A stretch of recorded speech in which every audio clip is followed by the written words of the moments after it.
Dental bridges, which means basically filling teeth in the middle of your dental arch. Missing teeth with teeth on either side. That's what a bridge does. It bridges the gap.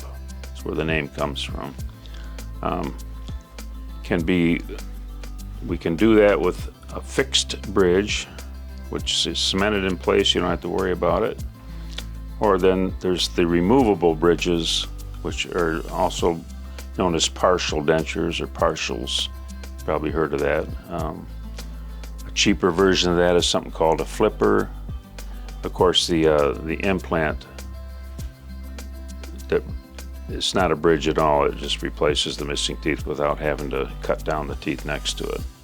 I favor that, especially if the teeth next to the gap are in really good shape. It'd be a shame to have to cut them down.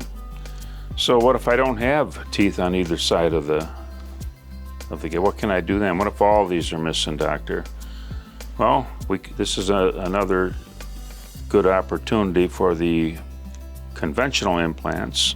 Keep in mind, they're bigger, they're stronger, and they can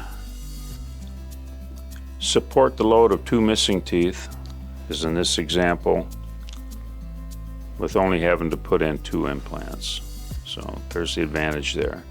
Again, these would be implants as opposed to teeth, bridge cemented in place, problem fixed.